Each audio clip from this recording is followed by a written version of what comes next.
Hello, classmates. Here is my book club project on Troublemakers.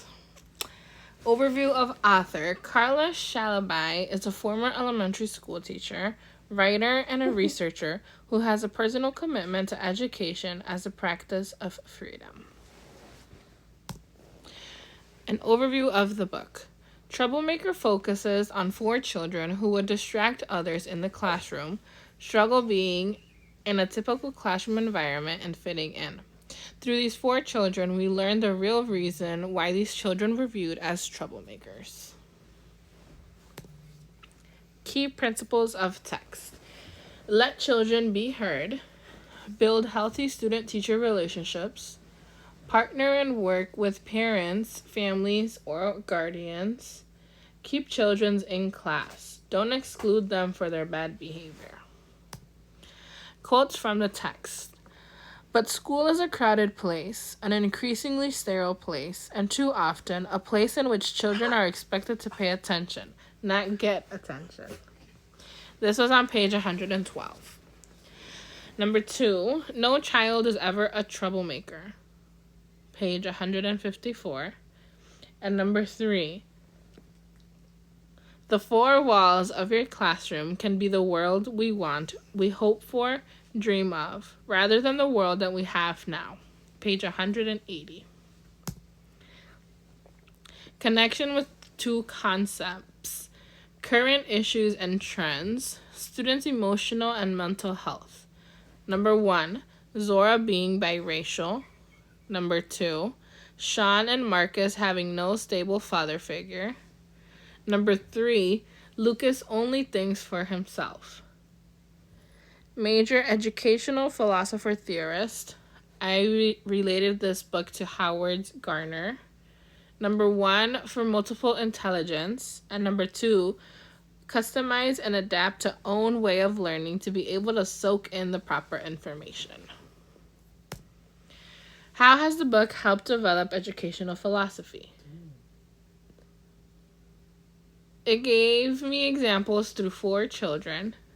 I learned from real life and applicable scenarios.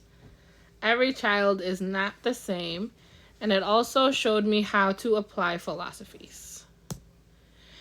Highlights from group discussions. In this slide, I took some screenshots of a discussion that I had with a member from my book club. So I went ahead and I typed out, I thought that it was remarkable of Marcus when the teacher would try to shut him up by telling him to be quiet, and he would speak louder.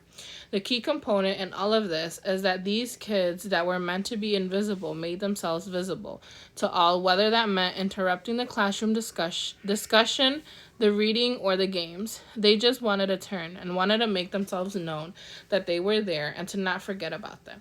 It saddened me that all of the 4 children were placed on medication in the end. I understand that some parents wanted this, while others were hesitant to do this.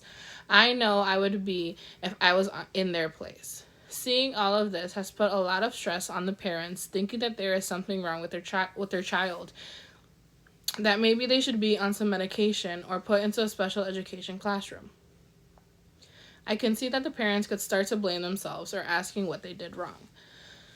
Ultimately, these are remarkable kids, and they all have amazing parents that will care for them. Their teachers need to have the patience for them and be more like Sean's mom, where she listens to what he had to say, even if she knew it wasn't a good idea.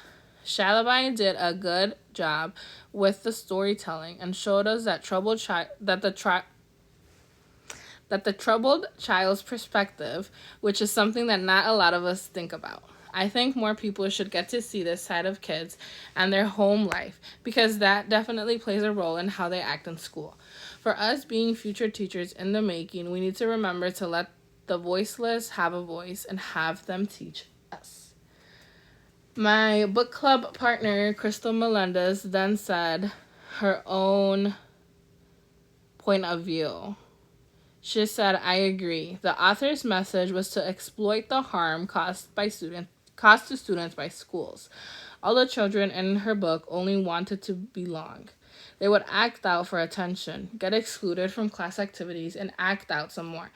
Teachers create a cycle for these students who want to be heard until they become known as troublemakers. She also calls for teachers to change their attitudes about students' negative behavior.